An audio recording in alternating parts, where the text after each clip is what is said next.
श्रद्धावान भक्तगणांनो, छत्रपती शिवाजी पेठ जत येथील अत्यंत जागृत व नवसाला पावणाऱ्या श्री मायाक्का देवी व श्री भाग्यवंती मातोश्रींच्या मंदिराचा जीर्णोद्धार सुरू आहे।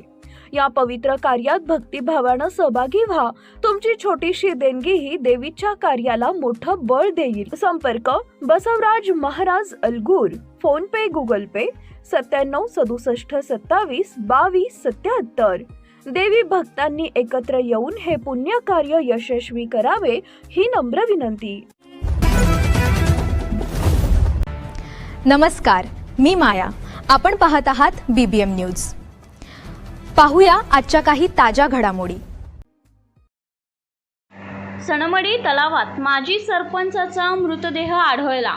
खून की आत्महत्या, गावात चर्चांना उधाण। बातमी आहे जत तालुक्याची। सनमडी येथील माजी सरपंच भाऊसो शामराव नरळे वय 43 वर्ष यांचा मृतदेह गावातील तलावात आढळून आल्याने परिसरात खळबळ उडाली आहे। 2 दिवसांपासून मृतदेह पाण्यात असल्याने तो फुगलेल्या अवस्थेत पाण्यावर तरंगताना दिसून आला। मिळालेल्या माहितीनुसार संबंधित व्यक्ती काही दिवसांपासून बेपत्ता होती। 3ऱ्या दिवशी तलावात त्यांचा मृतदेह आढळून आला। घटनेची माहिती मिळताच पोलिसांनी घटनास्थळी पंचनामा केला। मृतदेहाची अवस्था अत्यंत खराब असल्याने तलावाजवळच शवविच्छेदन म्हणजेच पोस्टमॉर्टम करण्यात आले आणि त्याच ठिकाणी अंत्यसंस्कार देखील करण्यात आले।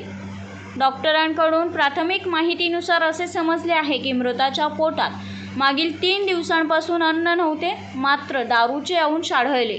त्यामुळे दारूच्या नशेत पाण्यात पडून मृत्यू झाला असावा असा प्राथमिक अंदाज व्यक्त करण्यात आलेला आहे। मात्र नेमके कारण पोस्टमॉर्टम अहवाल आल्यानंतरच स्पष्ट होणार आहे।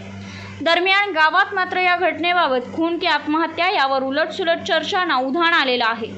विशेष म्हणजे मागील आठवड्यात याच तलावात 2 मुलांचा बुडून मृत्यू झाल्याची घटना घडली होती। त्यानंतर ही आणखी एक दुर्दैवी घटना घडल्याने नागरिकांमध्ये सध्या भीतीचे वातावरण निर्माण झालेलं आहे। या प्रकरणाचा पुढील तपास आता सुरू आहे। बातमी आणि जाहिरातीसाठी आमच्या चॅनलला लाईक आणि सबस्क्राईब करा। धन्यवाद।